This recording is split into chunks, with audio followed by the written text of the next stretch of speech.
आर्थिक विकास 3 चीजों पर निर्भर है। एक तो पूंजी, जिसको हम इन्वेस्टमेंट कहते हैं या कैपिटल, दूसरी श्रम शक्ति या लेबर, और तीसरी जो सबसे महत्वपूर्ण है, नवीन रास्ते, टेक्नोलॉजी के रास्ते से, जिसको अंग्रेजी में इनोवेशन कहते हैं। ये तीनों मिलकर इकोनॉमिक डेवलपमेंट यानी आर्थिक विकास होती है। और जितने नवीनतम इनोवेशंस आप उपयोग करते हो, उतनी इकोनॉमिक ग्रोथ में, उसकी गति में बढ़ोतरी होती है। एक ज़माने में हिंदुस्तान दुनिया के सबसे विकसित देश मानी जाती थी और लगभग चाइना के साथ जुड़कर 55% हमारे विश्व के जो राष्ट्र आय है उसकी हिस्सा उत्पन्न करते थे। लेकिन बाहर से आक्रमण दोनों देशों पर हुआ, हमारे देश में ज़्यादा हुआ और ज़्यादा क्रूर भी हुआ, और धीरे धीरे हम लोगों की, दोनों देशों की आर्थिक स्थिति घटते गई। और 1947 में हम लोग दोनों बड़े गरीब देश बने। लेकिन जो पश्चिम देश थे, उन्होंने हमसे भी सीखा। हमने तो उनको गणित सिखाया, रॉकेटरी तक सिखाया, या चोरी किया यहाँ से। तो उस प्रकार से ये सारी करके उन्होंने यंत्र तैयार किए, जिस यंत्र को हमें अपने देश में आने नहीं दिया। जैसे लोकोमोटिव शुरू की वो 1812 में, लेकिन हमारे देश में 1857 की तक उन्होंने उसको आने नहीं दिया। इसी प्रकार से बेसबर स्टील प्लांट, जिससे इस्पात बनती थी, वो भी उन्होंने उसके देश में उन्होंने उसको पाया, उसकी शोध करके उन्होंने स्थापित किया और अपने देश के विकास में उन्होंने लगाया, खासतौर पर इंग्लैंड ने। लेकिन हमारे देश में 1920 तक उसको आने नहीं दिया। तो इस नए तरीके से काम करने का, जैसे रेलवेज ने मार्केटिंग इंग्लैंड में बड़ी एक संगठित कर दी थी, दूर दूर बेच सकते थे। स्टील प्लांट आने के कारण कंस्ट्रक्शन में बड़ा लाभ हुआ, तो उस देश उस कारण से बढ़ने लगी। और हमारे देश से भी साधन वो लूट के ले जाते थे, उसका भी उन्होंने इस प्रकार से उपयोग किया। महायुद्ध, पहली महायुद्ध के बाद अमेरिका नए यंत्र पैदा करने लगे। पहले उन्होंने इलेक्ट्रिसिटी, फिर इलेक्ट्रिक बल्ब, टेलीफोन, उसके बाद जेट इंजिन्स, फैक्स मशीन्स, और पिछले शताब्दी में 1999 में उन्होंने इंटरनेट टेक्नोलॉजी प्रवेश करवाया।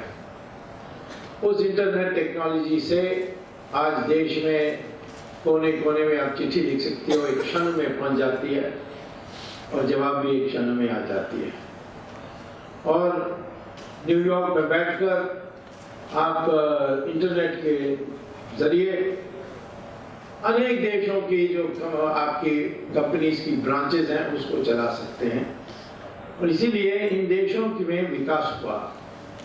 लेकिन हमारे देश को वंचित करने के लिए हम पीछे रहे, और 1947 में हम लोगों को उस ओर हमें कदम उठाना चाहिए था, और अपने देश की जो प्रमुखता थी वो थी श्रम शक्ति, उसका पूर्ण रूप से उपयोग करना चाहिए था।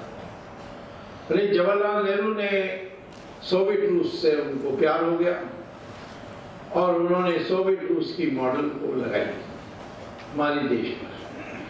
अब सोवियत रूस की मॉडल जो थी उसमें उसका आधार ये था कि कृषि से साधन को चूसेंगे या निकालेंगे और उसको हम औद्योगिकरण में लगाएंगे। ये उनकी मॉडल थी। ये हमारे देश के लिए फिट नहीं होता था, क्योंकि अंग्रेजों ने जमींदारी के जरिए और अन्य रास्ते से उन्होंने हमारी कृषि का तो सारा खून चूस लिया था। क्योंकि 1857 में हमारे जो किसान थे, उन्होंने पूरा साथ दिया था उस हमारी राष्ट्रीय विद्रोह का जो आंदोलन था, जिसको सावरकर कहते थे फर्स्ट वॉर ऑफ इंडिपेंडेंस। उसमें उन्होंने पूरा साथ देने के कारण उन्होंने ये दृढ़ संकल्प किया कि हम इस किसानों का कमर तोड़ देंगे। इसीलिए उन्होंने कितने भी साधन निकाल सकते थे किसानों से, कृषि से, उसके लिए उन्होंने जमींदारी सिस्टम लागू करके, और 1947 में हमारी कृषि के पास कुछ भी नहीं था, और उसके लिए उसमें से साधन निकाल के इंडस्ट्रियलाइजेशन करना ये तो अव्यावहारिक था। और जवाहरलाल नेहरू के अनेक विचारों तो अव्यावहारिक ही रहे हैं, वो किसी की बात नहीं सुनते थे। और महात्मा गांधी और सरदार पटेल जाने के बाद वो सर्वे थे। तो इसीलिए हमारी जो विकास हो सकती थी, यदि उस समय हम ग्राम के विकास और लघु उद्योग पर जोर देते, तो हमारे देश बड़ी तेजी से बढ़ जाते। एक देश ने ये किया, महायुद्ध में पूर्ण नष्ट होने के बाद जापान ने इस लघु उद्योग का उपयोग किया, और उन्होंने बड़ी होशियारी से की। उन्होंने देखा अमेरिका में मोटोरोला रेडियो बना रही है, उन्होंने देखा कि टेलीविजन बना रहे हैं, और इस सारी चीजों पर उन्होंने देखा अमेरिका में श्रम शक्ति कम यानी महंगा होने के कारण वो एक बड़े फैक्ट्री के अंदर सामग्री एक दरवाजा से आती थी और कन्वेयर बेल्ट से बनते जाती थी, और दूसरे दरवाजे से बाहर फाइनल प्रोडक्ट निकलती थी। ये सिस्टम अमेरिका की थी। तो उसको उन्होंने कहा कि इसमें तो बड़े बड़े फैक्ट्री बनाने के लिए, बड़े बड़े छत बनाने के लिए, इसमें इस्पात के खर्चे सब देखते हुए ये ओवरहेड कॉस्ट जिसको कहते हैं उसमें इतना बड़ा ज़्यादा हो जाए। तो इसीलिए उन्होंने ये सोचा, अब मोटोरोला का रेडियो है, इसको हम अपने देश में उत्पन्न करेंगे, तो कौन से रास्ते से करनी चाहिए। उस समय जापान पूर्णतः हार गई थी महायुद्ध में, और इसीलिए उसकी श्रम शक्ति जो थे बेरोजगारी थी, और बड़े वेतन में काम करते थे, तो वेतन बहुत न्यूनतम था। तो उन्होंने ये सोचा कि ये रेडियो में सर्किट है, उसके बॉक्स है, उसके जो नॉब्स हैं, उसकी जो प्लेट है जिससे रेडियो फ्रीक्वेंसी दिखाई पड़ती, इसको अलग अलग हम छोटे उद्योग में पैदा करें। इससे क्या होगा कि जो ओवरहेड कॉस्ट है, बड़ी बड़ी फैक्ट्री बनाने की अनावश्यकता हो जाएगी, छोटे छोटे झोपड़ियों में बनाएंगे। और इससे उन्होंने वहाँ जापान ने तोशिबा, पैनासोनिक, इस सब लोगों ने कंपनी शुरू करके बहुत श्रेष्ठ रेडियोस बनाए, और बड़े सस्ते दाम पर। जो मोटोरोला बनाती थी अमेरिका में, उसके 1/20 के दाम पर बनाने लगे, और सारी मार्केट जो है, मोटोरोला ने तो रेडियो बनाना बंद कर दी, और जापान ने फिर उसमें उनका सर्व हो गए। और इसी प्रकार से उन्होंने टेलीविजन का भी किया। सोनी है, बिल्कुल ध्वस्त कर दिया था अमेरिका का तो आजकल टेलीविजन ही नहीं पैदा होती है अमेरिका में, ये सारा जापान में पैदा करती है। पता नहीं अब प्रेसिडेंट ट्रम्प आ गए कुछ करेंगे, मुझे नहीं लगता है, मूर्ख होंगे यदि वो जापान को रिप्लेस करने का इस मामले में, क्योंकि अमेरिका के पास आज भी जो लेबर है वो महंगा है, इसीलिए वो जापान के मॉडल को रिवर्स नहीं कर सकते। तो इसीलिए जापान फिर ऑटोमोबाइल में गई, अनेक चीज़ों में गई, लेकिन आखिर में जापान को 1997 में एक बड़ा फिनेंशियल क्राइसिस आई, उसमें नीचे गिर गए, अभी तक पूर्ण रूप से उठे नहीं। उसके कारण कि उन्होंने अपने फाइनेंशियल सिस्टम, अपने बैंकों को ठीक से नहीं रखा था, यानी वो बैंकों के लिए जो नियम पालन करनी चाहिए उन्होंने पालन नहीं की, और धीरे धीरे उनकी लेबर भी थोड़ी महंगा हो गई, क्योंकि यानी संपत्ति बढ़ी जापान में। तो इसीलिए जापान 1997 के बाद ये नहीं कर सकी। चाइना ने इसी प्रकार के दूसरे तरीके से इस मॉडल को लागू की। उन्होंने क्या किया कि जापान हो, ताइवान हो, साउथ कोरिया हो, फिलीपींस हो, ये सारे देशों में धीरे धीरे जो श्रम शक्ति है उसकी वेतन बढ़ गई है, और चाइना के पास श्रम शक्ति बड़ी थी, बड़ी सस्ती थी, और स्किल्ड लेबर भी थी। तो उन्होंने ये एक अमेरिका से दोस्ती करके उन्होंने इन देशों से एक समझौता किया कि आप जैसे लेनोवो का लैपटॉप है, आप सिर्फ उसकी सर्किट और उसकी जो डिज़ाइन है उसको आप बनाइए और उसको हम हमारे देश भेजिए, और हम इस हमारे देश में उसकी जो कीबोर्ड है वो बना के लगा देंगे, उसमें जो ग्लास होती है, जो स्क्रीन है वो लगा देंगे, और फिर सारे इसको करके हम इसकी हमारी प्रोडक्ट बन जाएगी। और इसीलिए लेनोवो में लिखा होगा मेड इन चाइना, परंतु वास्तव में चाइना में नहीं बना उसने। जो मूल हिस्सा थी उसकी वो ताइवान में बनती है, आज भी ताइवान में बनती है। इसी प्रकार से अन्य चीज, रेफ्रिजरेटर, सारी चीज़ों को वो टुकड़े टुकड़े में लाते हैं और फिर उसको जोड़ के करते हैं। जापान ने क्या किया था कि उन्होंने जो प्रोडक्शन का स्ट्रक्चर था उसकी विकेंद्रीकरण की, और उससे उन्होंने सस्ते माल पैदा करके अमेरिका को पीछे किया। और चाइना ने क्या किया, उन्होंने जापान से, साउथ कोरिया, सबसे सेमी प्रोसेस्ड गुड्स जिसको कहते हैं, यानी जो आधा बना हुआ था उसको लिया और उसको फाइनल वैल्यू ऐड करके अमेरिका को बेचा। तो चाइना घाटा में था इस तरफ, और वहाँ अमेरिका में उन्होंने और यूरोप में बेचकर खूब फॉरेन एक्सचेंज कराया, और तो आज चाइना की जो ग्रोथ हुई है उस कारण से हुई। हम लोग इस बीच में सोवियत रूस के चक्कर में फंस गए और 40 साल लगाई। और जब नरसिम्हा राव, पहले तो चंद्रशेखर आए, उस समय हमारी बड़ी क्राइसिस चल रही थी फॉरेन एक्सचेंज की, तब चंद्रशेखर ने मुझसे कहा क्या कर सकते हैं, तो मैंने कहा ये ऐसे चंद्रशेखर भी सोशलिस्ट था, उसको थोड़ा बुरा लगा। मैंने कहा सोशलिज्म फेल हो गया है और इसीलिए अब हमें मार्केट इकोनॉमी, बाजारी प्रणाली में जाना चाहिए। तो या तो इतनी बड़ी क्राइसिस होगी कि हमें डिफॉल्ट करना पड़ेगा और दुनिया भर में हमारी नाम खराब हो जाएगी।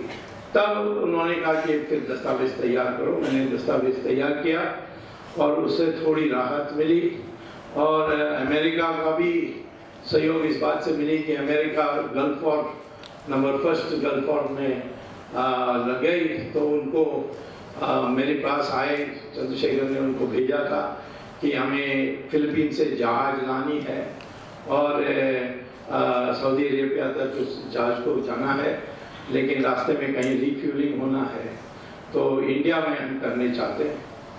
तो मैंने कहा इंडिया में करने चाहते हैं तो उसको कीमत चुकाना पड़ेगा, कितना पैसा दोगे आप?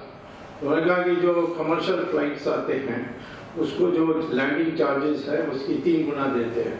मैंने कहा हमारी पॉलिसी बदल दें और अमेरिका को यहाँ उतरने की अनुमति दें और आप सिर्फ ये छोटी सी लड्डू दे रहे हो, यानी 3 गुना लैंडिंग चार्ज। तो उन्होंने कहा क्या चाहिए? मैंने कहा हमारी फॉरेन एक्सचेंज का घाटा है $2 बिलियन, वो दे दीजिए, वो हम आपसे नहीं चाहते, हम IMF से चाहिए हमें, तो IMF से आप दिला दीजिए और कोई शर्त नहीं होना चाहिए, क्योंकि अभी तक उस समय तक इतिहास में IMF ने कभी बिना शर्त कर्जा दिया नहीं किसी देश को।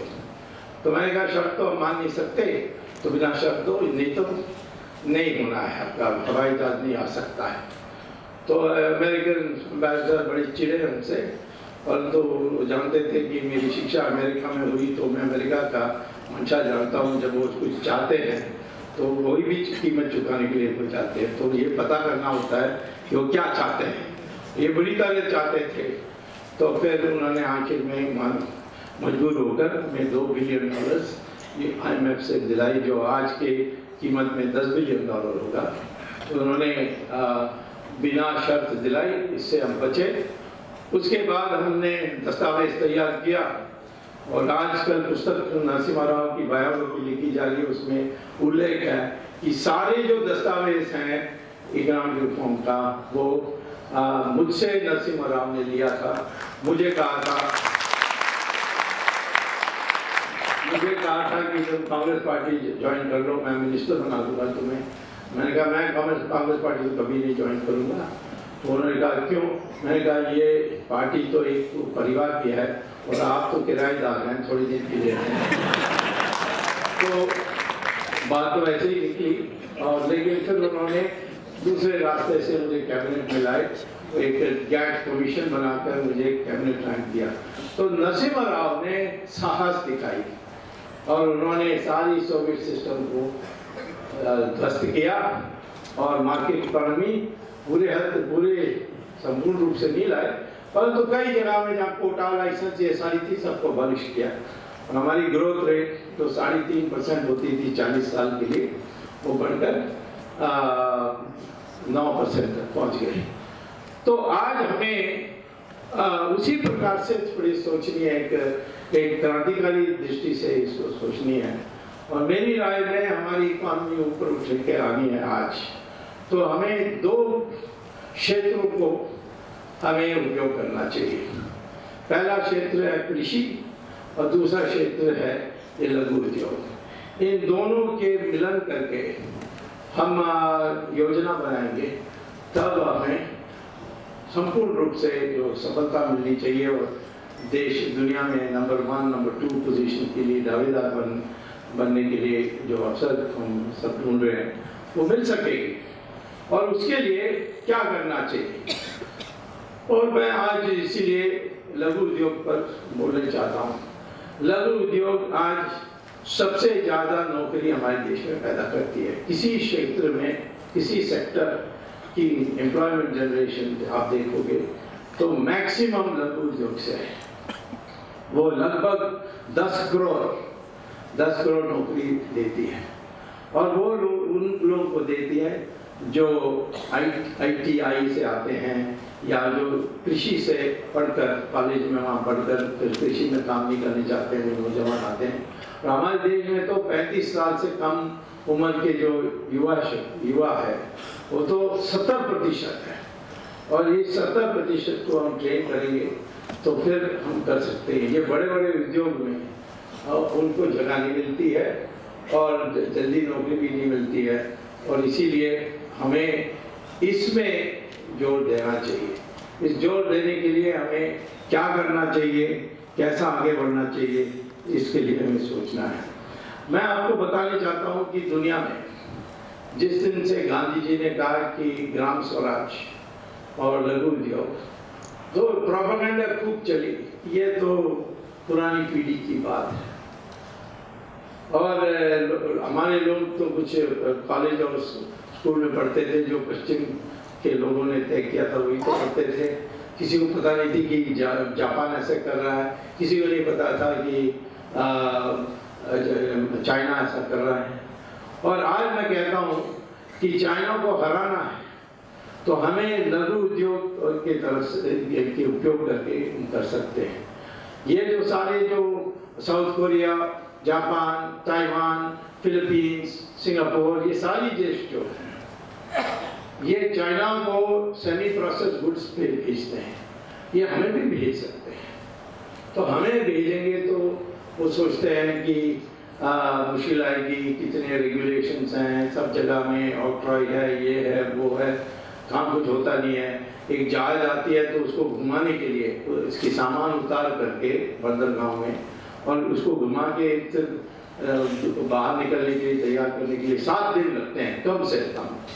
और सिंगापुर में तो वो 7 घंटे में कर लेते हैं, और दूसरे देशों में 2 दिन में कर लेते हैं, पर हमारे देश में 7 दिन। आपको 200 किलोमीटर गाड़ी से जानी होगी तो 5 घंटा लगती है, वहाँ तो 2 किलोमीटर तो 2 घंटे में कर लेते हैं। सड़क इतने अच्छे बने हैं, हम तो सड़क अच्छे बना सकते हैं, हम बनाते भी हैं दूसरे देशों के लिए, जैसे मलेशिया के लिए, नाइजीरिया के लिए, इराक के लिए, पर तो हमारे देश में हम अच्छे रोड नहीं बना सकते क्योंकि भ्रष्टाचार के कारण।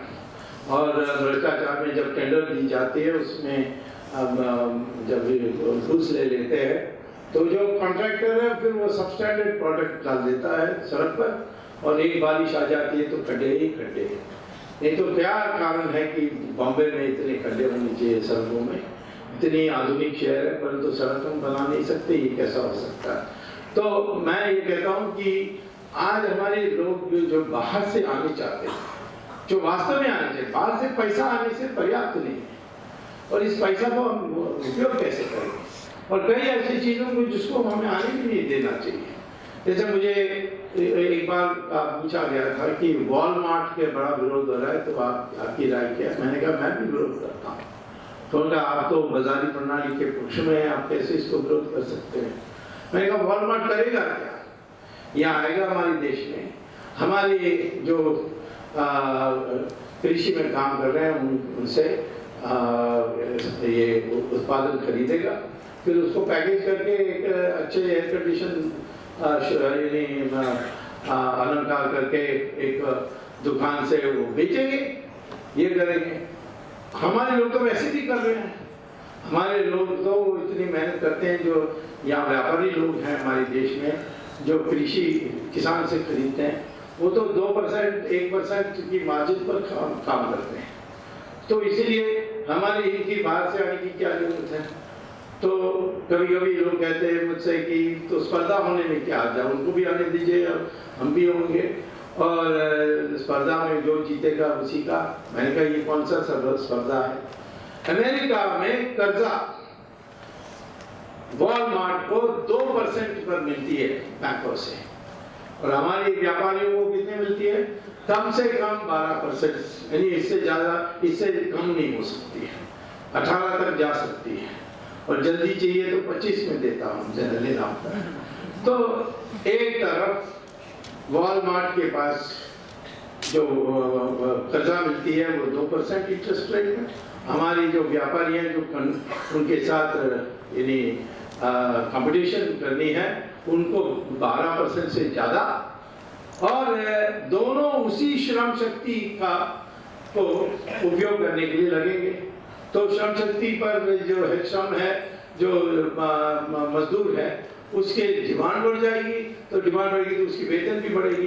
तो हमारे जो व्यापारी हैं जो कृषि में उत्पादन लेकर आते हैं थोक बाजार से, उनका ये क्या हाल होगा? दोनों तरफ उसको उनकी पिटाई होगी। एक तरफ कर्जा में उनको स्पर्धा नहीं कर सकते, और दूसरे तरफ वेतन भी बढ़ जाए मजदूर का, तो उसको दोनों तरफ नुकसान होगा, तो मिट जाएगा। तो इसीलिए मैंने कहा कि इसका विरोध करना है। एक अमेरिका से डेलीगेशन आया मेरे पास और कहा कि हमें बड़ा आश्चर्य होता है कि आप जैसे जो अमेरिका में बाजारी प्रणाली के पक्षधर माने जाते थे ऐसे बोलते।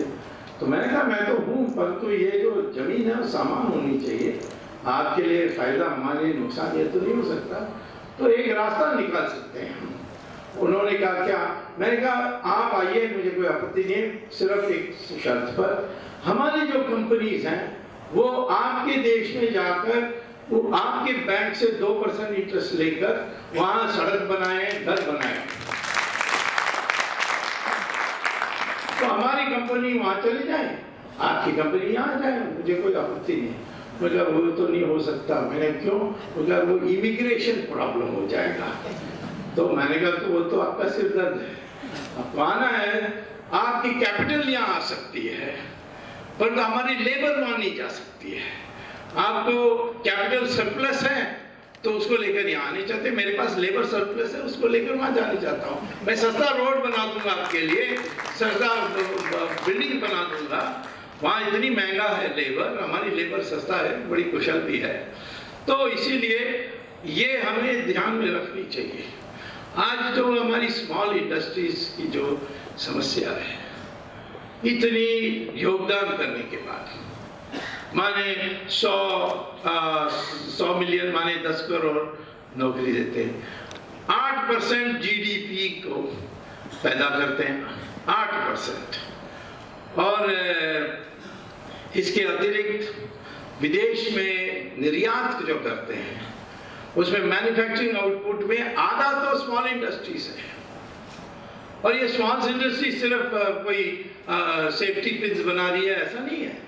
अभी जो हमने यंत्र में रॉकेट भेजी, जिसमें 114 या 140 सैटेलाइट्स को एक साथ लॉन्च की थी, उसमें हमारी लघु उद्योगों ने कंपोनेंट्स दी थी 8% की। यानी हमारे लघु उद्योग स्पेस के लिए भी पैदा कर सकते हैं।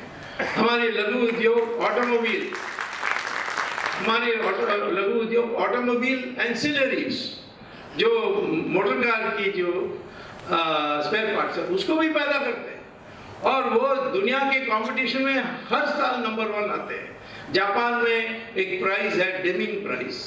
उस डेमिंग प्राइज के लिए हमारे तमिलनाडु से जो स्मॉल इंडस्ट्रीज हैं और सुंदरम कंपनी एक है, वो वहाँ जापान में जाकर कंपटीशन में खड़े होकर हर साल फर्स्ट आते हैं कि सबसे श्रेष्ठ ऑटोमोबाइल स्पेयर पार्ट्स कोई देश पैदा करते तो इंडिया, और ये लघु उद्योग से होता है।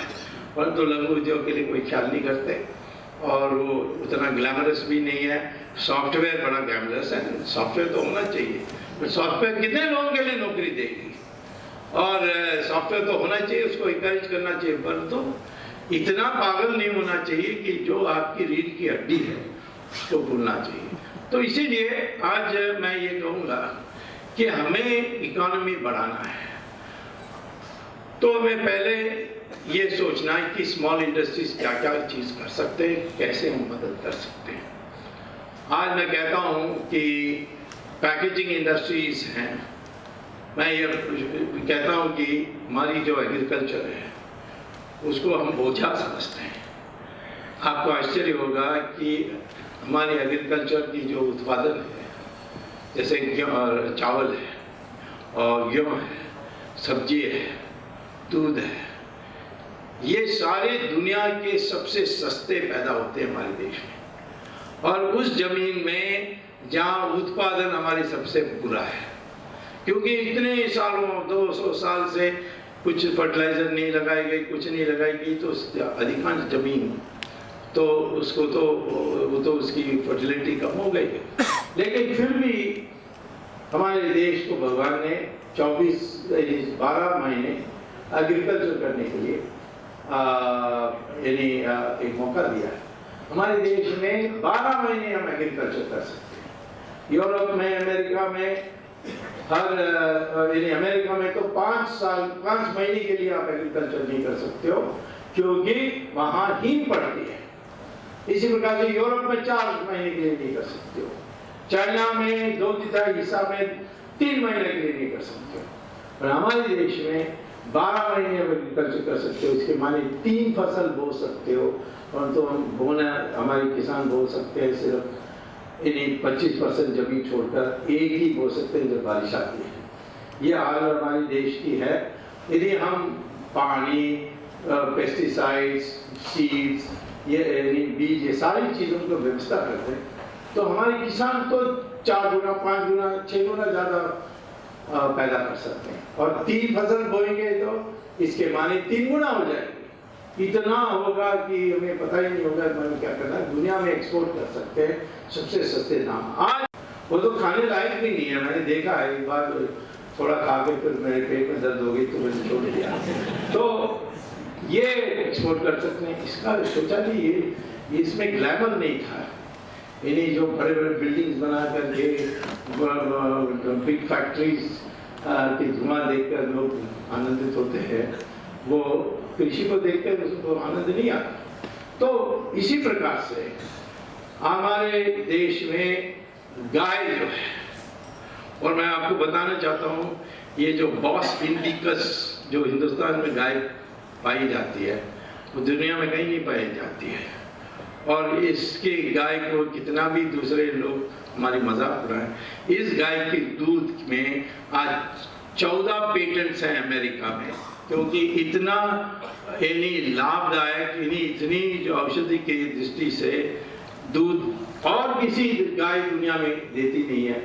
और इसीलिए तो हमारे ऋषि मुनियों ने कहा कि ये गौ माता है, इसकी रक्षा करने के लिए जो भी करना चाहिए। मैंने अभी पार्लियामेंट में एक बिल पेश किया है कि जो गाय की हत्या करता है उसको मृत्यु दंड देनी चाहिए। तो लोग कहेंगे क्या बात कर रहे हो,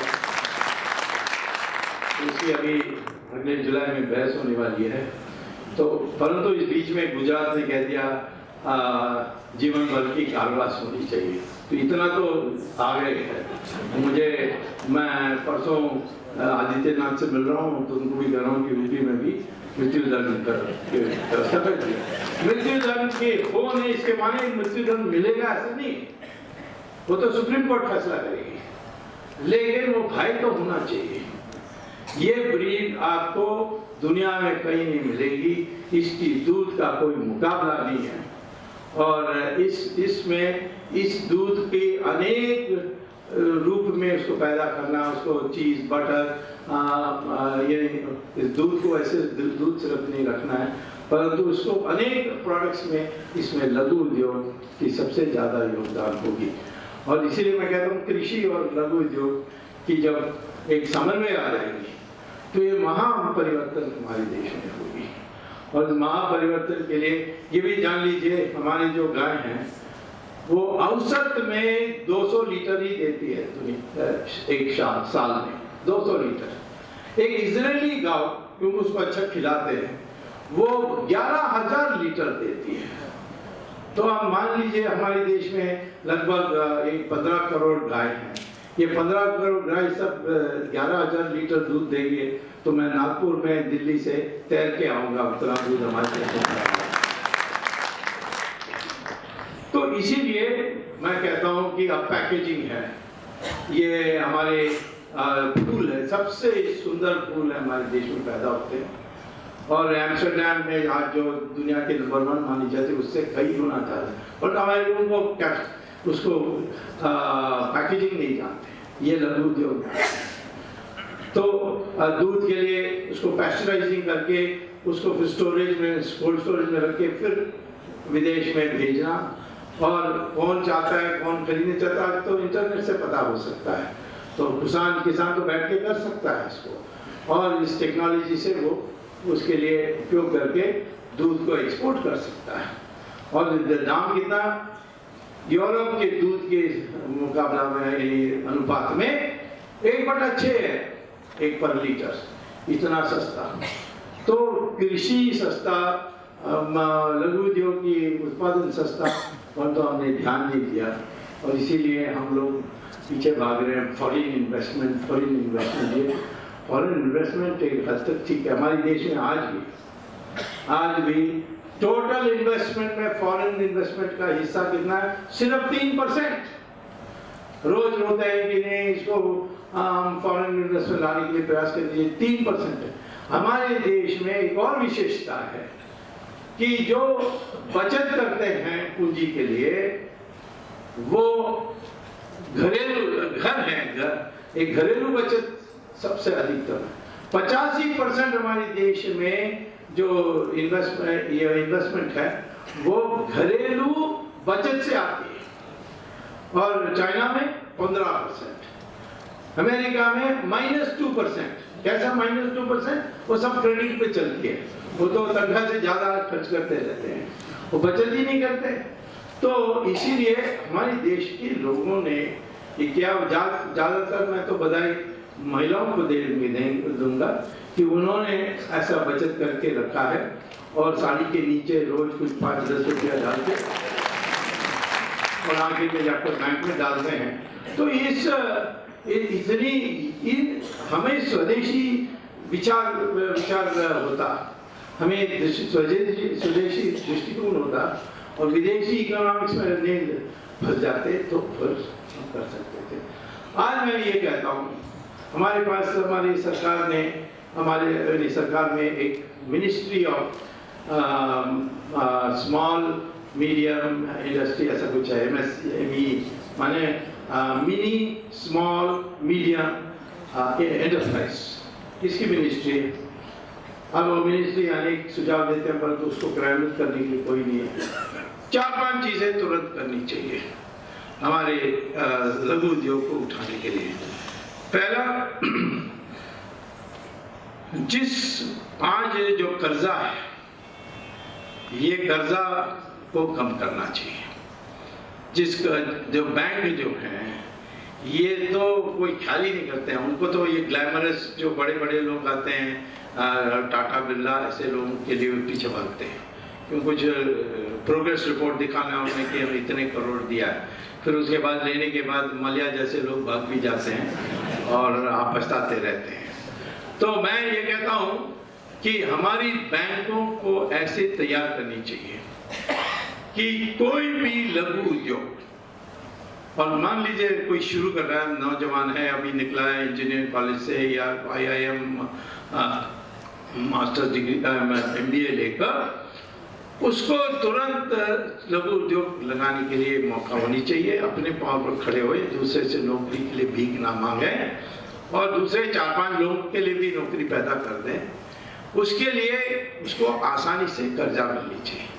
आज तो इतनी सिरदर्द है, अब सरकार के तो ऐलान बहुत है कि हमने ये व्यवस्था की, वो व्यवस्था की, परंतु पहला चीज वो पूछते हैं कि कोई क्रेडिट रेटिंग एजेंसी से रिपोर्ट लाइए। अब ये क्रेडिट रेटिंग एजेंसी तो एक नहीं है, अनेक है। कोई डेलॉइट है, कोई वाटरस्टोन है, कोई अनेक आ गए हैं, विदेश से तो बहुत लोग आ गए हैं। तो ये अनेक अलग अलग रिपोर्ट देंगे और इसमें बेचारे फंस जाते हैं और फिर उनको बार बार बैंक जाना होता है। मैं समझता हूँ कि पहला ये करना है कि कोई लघु उद्योग रजिस्टर्ड, उसके बाकी सर्टिफिकेट सब पक्का, उसको 10 करोड़ की पूंजी चाहिए। तो यदि मॉर्गेज के लिए कोई प्रॉब्लम नहीं है तो वो 10 करोड़ उसको सुबह 10 बजे वो अप्लाई करे, शाम को 5 बजे मिलनी चाहिए बाकी। तो ये कर्जा या ऑफिसर को सस्पेंड कर देना चाहिए क्योंकि उसमें उसका तो पैसा नहीं है, वो तो देश का पैसा है, तो ये क्यों ये अड़चन पैदा करता है। तो इसीलिए इस प्रकार के इंटरेस्ट रेट हमारे देश में जो इतना ऊंचा है, इसको कम करने के लिए हमें कदम उठाना चाहिए। और मेरी झगड़ा ये रघुराम राजन से यही था। ओबामा ने उसकी रिकमेंडेशन दी कि उसको एक्सटेंशन देना चाहिए, परंतु नरेंद्र मोदी तो कोई साधारण आदमी नहीं है, वो ओबामा हो या ओबामा का बाप हो, सुनने वाला नहीं है। जब उसका मन बन जाए तो मैंने उसको बहुत बोला, बहुत चिट्ठियाँ लिखी कि इतना खतरनाक आदमी है। इसका क्या कहना था कि ब्याज की रेट को बढ़ाना चाहिए मुद्रास्फीति को कंट्रोल करने के लिए, इन्फ्लेशन को कंट्रोल करने के लिए। अब इसका असर क्या हो रहा था? ये असर सारा इकोनॉमी में पड़ रहा था। ये इसको समझ में नहीं आती क्योंकि ये बीटेक IIT से किया, फिर उसने जाकर IIM अहमदाबाद से किया, तो ये बिजनेस माइंड है उसका, इकोनॉमिस्ट नहीं था। इकोनॉमिस्ट माने वो तो सारा चित्र देखता है, यहाँ ऐसा होगा तो उसकी असर वहाँ क्या पड़ेगा। और ये जो बिजनेस वाले होते हैं वो तो सिर्फ द्विपक्षी देखते हैं। तो उसने उस बुद्धि से काम की और मुझे लगता है कि बहुत साल अमेरिका में रहने के कारण उसका थोड़ा दृष्टिकोण भी भ्रष्ट हो गया था, तो वो यहाँ रेज करने लगा। तो हमारी स्मॉल एंड मीडियम इंडस्ट्रीज की हाल क्या हुई? अमेरिका में 1925 में राष्ट्रपति ने सारे इकोनॉमिस्ट को बुलाया और कहा कि ये बताइए कि हमारे देश में इतनी बेरोजगारी है, इसको ठीक करने के लिए क्या करना चाहिए। तो सारे इकोनॉमिस्ट मिलकर 1925 में राष्ट्रपति को कहा कि वेतन बहुत ऊंचा है तो उसको किसी तरीके से आप कम कर सकते हो, तो फिर बेरोजगारी थोड़ी कम होगी और रोजगार बढ़ेगी। आप सरलता से देखोगे तो फिर बड़ी तर्कसंगत समझ लगता है। लेकिन हुआ क्या, जैसे उन्होंने वेतन को कम किया देश में, अमेरिका में, और बेरोजगारी हो गई और कंपनीज बंद होने लगे। क्यों? क्योंकि आपने जब वेतन कम किया तो जो क्रिया शक्ति माने खर्च करने की शक्ति या परचेसिंग पावर जिसको कहते हैं, वो भी कम हो गई, तो डिमांड कम हो गई, तो इस कारण से कंपनीज बंद होने लगे, तो लोग खरीदने नहीं थे। तो इसीलिए मैं कहता हूँ इकोनॉमिक्स जो है वो एक मल्टी डायमेंशनल साइंस है, यानी उसमें उसको जनरल इक्विलिब्रियम में बैठी जाती है। उसमें यहाँ आप कुछ करोगे तो वहाँ उसकी असर होगी। तो जब आप इंटरेस्ट रेट बढ़ाते हैं तो मीडियम एंड स्मॉल इंडस्ट्रीज की जो कैपिटल कॉस्ट है वो बढ़ जाती है, और वैसे भी वो छोटे मार्जिन में काम कर रहे हैं, तो सारे बंद होने लगे। तो इसीलिए मैंने कहा कि ये तो लगता है जानबूझकर कर रहा है, क्योंकि हमारे देश की स्मॉल एंड मीडियम इंडस्ट्री से अमेरिका में बहुत लोग डरते हैं। इन्होंने देखा कि हमारी सॉफ्टवेयर इंजीनियर कंपनीज भी स्मॉल इंडस्ट्री के रूप में शुरू हुआ था, और लेबर सरप्लस इकोनॉमी हमारी, तो उसमें बहुत तेजी से बढ़ी। तो ये सेक्टर बढ़ेगी, तो जैसे जापान ने अमेरिका को नुकसान किया था, वह जैसे चाइना ने किया है, वैसे हम भी आ जाएंगे तो इनके लिए बड़ी समस्या हो जाएगी। तो ये सुनता ही नहीं था मुझसे। एक बार बात हुई थी तो उसने कहा कि नहीं, मैं तो समझता हूँ एक ही रास्ता है इन्फ्लेशन के लिए, और इस रास्ते से इन्फ्लेशन कंट्रोल हो सकती है, नहीं कंट्रोल हो सकती है।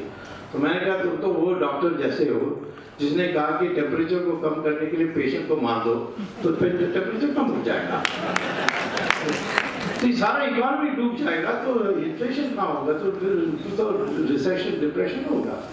तो ये जो इंटरेस्ट रेट है ये इतना हाई क्यों है, कारण क्या है? इसमें हमारे देश में पैसे की कोई कमी नहीं है, और जिस तरीके से हम प्रोग्राम बना रहे हैं, मैंने 2G स्पेक्ट्रम स्कैन के लिए किया था, अब ऑप्शन होने लगे हैं। जैसे मैंने सुप्रीम कोर्ट को कहा था कि आदेश दीजिए, हर साल ऑप्शन होती है, कितना आप हमको रेवेन्यू मिलती है ये ऑप्शन से, जितनी आप इनकम टैक्स से कलेक्ट करते हैं 4 लाख करोड़, उतना ही आपको इससे मिलती है, और हमें हर साल मिल सकती है, क्योंकि आज पहले 2G था, अब 3G आ गया, 4G, 5G, 6G, ये तो हर चीज चलते चलेगा। अब जी तो माने जनरेशन। मनमोहन सिंह, मैंने एक बार पूछा 2G क्या है, वो कहते कि सोनिया जी और राहुल जी। तो ये, और अब कोयला का आवंटन जो है उसकी नीलाम होगी तो 11 लाख मिलेगी, और विदेश में जमा है 120 लाख करोड़ रुपए, माने इनकम टैक्स का कितना है, 30 गुना ज्यादा इनकम टैक्स के बराबर अब विदेश में जमा, वो निकाल सकते हैं, और निकालने के लिए तैयारी भी हो रही है। तो मैं कहता हूं कि हमारे देश में साधन की समस्या नहीं है, हमारे देश में इसको कैसा वितरण करना है, कैसा लगाना, सोचना चाहिए। तो पहला चीज मैं कहता हूं कि हमारे स्मॉल एंड मीडियम इंडस्ट्रीज के लिए, और इसके लिए लड़ने की जरूरत है। मैं जब जाऊंगा, अभी यहाँ आने के बाद ही मैंने इसमें इतनी डिटेल्स में ज्ञान ली, और मेरे पुराने पुस्तकों को खोल के मैंने देखा, और आज मैं ये कहता हूँ कि हमारे मिनिस्ट्री पर मैं जोर देकर ये कहना चाहिए। मिनिस्ट्री ने तो मुझे एक लेटर में, मैं यहाँ आने के पहले मैंने पूछा था, तो उन्होंने मुझे छोटा सा नोट भेजा था, उसमें तो उन्होंने कहा कि हमने कोई यानी उसका नाम है क्रेडिट कमिटी, ये सब उन्होंने नाम दिया, क्रेडिट गारंटी फंड बनाया, परंतु उसका कुछ अभी शेष काम नहीं। मैं कहता हूं कि इस देश में ऐसी परिस्थिति पैदा करनी चाहिए कि कोई भी नौजवान कॉलेज से निकलता है, थोड़ी टेक्निकल एक्सपर्टीज है या ITI में जाकर आता है, कुछ भी, वो अपना दुकान खोलने के लिए उसको तुरंत 10 करोड़ तक मिलनी चाहिए, सिर्फ मॉर्गेज की प्रूफ देकर और कुछ नहीं। और ऐसा होना चाहिए कि फॉर्म सुबह भरेंगे तो शाम को 5 बजे मिलना चाहिए। ये व्यवस्था करने के लिए पहला होना चाहिए। दूसरा, हमारे देश में जो बचत करके फिक्स्ड डिपॉजिट में डालते हैं उनको 9% से कम नहीं मिलना चाहिए इंटरेस्ट रेट, ये होना चाहिए। और जो भी कर्जा लेता है वो भी 9% से ज़्यादा नहीं होना चाहिए। और जो बीच में है यानी सरकार को वो बिल्कुल डेफिसिट फाइनेंस से कर सकते हैं। तो हमारे देश में डेफिसिट फाइनेंस से लोग डरते हैं, तो इससे हो जाएगा इंफ्लेशन। नहीं, यदि हमारे देश में माल पड़ा हुआ है, कोई नहीं खरीद रहा है, तो हम लोगों के हाथ में पैसा पहुंचाएंगे तो फिर वो माल खरीदेंगे तो फिर ऑटोमेटिकली जो पड़ा हुआ है खत्म हो जाएगी और इकोनॉमी मूव करने लगेगी। तो ये सारे पश्चिमी आइडियाज हमारे दिमाग में, जैसे वो NPA भी, अब NPA सब चीज़ NPA, हाँ कई भाई चोर हैं, जैसे मलिया भाग गया या ललित मोदी भाग गया, ऐसे लोग बहुत हैं जिन्होंने बैंक को लूट कर चले गए। लेकिन जो इंडस्ट्रियलिस्ट है वो इस देश में है, उसके पास फैक्ट्री है और वो 1 महीना 2 महीना में इधर उधर जाते, वो सारे उसके ऊपर पड़ जाते हैं। मैं तो कहता हूँ कि ये जो NPA का कॉन्सेप्ट है, ये विदेशी कॉन्सेप्ट है, क्योंकि उनके देश में वो लिक्विडिटी से डरते हैं। वो कहते हैं ज़्यादा लिक्विडिटी होगा तो फिर इन्फ्लेशन होगा। हमारे देश में लिक्विडिटी को कंट्रोल करने के लिए CRR है बैंक के पास, फिर स्टैट्यूटरी SLR है, तो कई चीज़ों से हम लिक्विडिटी को कंट्रोल कर सकते हैं। तो इसीलिए हमारे देश में ये जो घबराहट है NPA में, ये थोड़ा कम होना चाहिए, specially for small and medium industries. उनको तो इंकरेज करने के लिए करना चाहिए। तो अब एक और समस्या है, मैंने देखा हमारी स्मॉल इंडस्ट्रीज को, वो कुछ मेहनत करके माल उत्पन्न करते हैं और ये पब्लिक सेक्टर को बेचते हैं या बड़ी टाटा बिरला के लोग जैसे बेचते हैं, और फिर उनकी पेमेंट आती नहीं है और रोज अर्जी दे रहे हैं, चिट्ठी लिख रहे हैं, उनकी मजदूर को पैसा देने के लिए पैसा नहीं है। तो ये ऐसी चीज़ों के लिए मुझे लगता है कि कोई एक सिस्टम बननी चाहिए कि जब आपकी कॉन्ट्रैक्ट होगी, उस कॉन्ट्रैक्ट के समय पर आप अग्रीमेंट होनी चाहिए कि जब आप गुड्स को डिलीवर करेंगे उसके तुरंत बाद ऑटोमेटिकली इस जिसने खरीदा है उसके बैंक अकाउंट से मनी ट्रांसफर होकर इस लघु उद्योग के मालिक के या लघु उद्योग कंपनी की अकाउंट में ट्रांसफर हो जाना चाहिए। तो उसके बाद में डिस्प्यूट होने दो, परंतु ये हो जाए और उनको तुरंत पेमेंट मिल जाए तो आज स्मॉल इंडस्ट्रीज खड़ी हो सकती है। आखिर में मैं ये कहूँगा कि हमारे देश में, मैं आपको बता रहा हूँ कि स्मॉल इंडस्ट्रीज हो या बिग इंडस्ट्रीज हो, हमारे आगे जो विकास है वो ज़्यादा कैपिटल, ज़्यादा लेबर से नहीं होने वाली है, वो ज़्यादा इनोवेशन से, नई चीज़ें। पानी की समस्या है, मैंने हमारे आपके चीफ मिनिस्टर से कहा, मुझे लगता है वो कुछ करने वाले हैं उस पर। मैंने कहा कि पानी के लिए इतनी कंप्लेंट्स हैं, मैं तमिलनाडु को भी कहता हूँ कि काहे को तुम झगड़ा करते हो कर्नाटक से, कावेरी का पैसा पानी नहीं दे रहे, पावर नहीं दे रहे। समुद्र से नमक निकाल के पीने की पानी पैदा हो सकती है, और ये कितने देश आज कर रहे हैं। इजराइल ने शुरू की थी इसको, इस टेक्नोलॉजी को। अब सऊदी अरेबिया भी सीक्रेटली इजराइल से खरीद के वो समुद्र से पानी निकालते हैं, क्योंकि इजराइल और सऊदी अरेबिया में कोई एक नदी भी नहीं है, और इसीलिए उस पानी के लिए आज उनके देश में जाकर आप नल खोलेंगे तो पानी 24 घंटे आती है, शुद्ध पानी, जिसको सीधा पी सकते हो।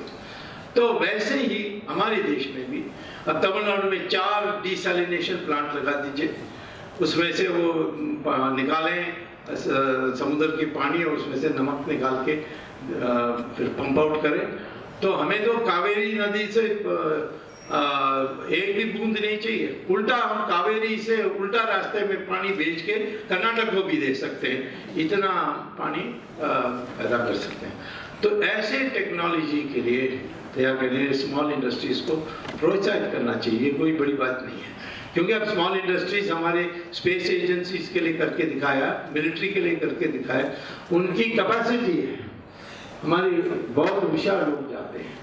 तो इसीलिए आगे हमारी जो क्रांति होगी वो बड़े बड़े इन्वेस्टमेंट्स या चमत्कार से नहीं होने वाली है। दिखने वाली चीज़ कि बड़ा स्टील प्लांट बना दिया, भिलाई स्टील प्लांट बना दिया, बकरा मंगल का ये हाइड्रो इलेक्ट्रिक प्लांट बना दिया, इससे नहीं। इस हमारी क्रांति जो आएगी वो आएगी जब कृषि और लघु उद्योग दोनों की मुक्ति होती है, और उस मुक्ति से दोनों को हम ऐसे सहयोग करें तो जितना हम देंगे उनको उसका 5 गुना वापस वो करेंगे।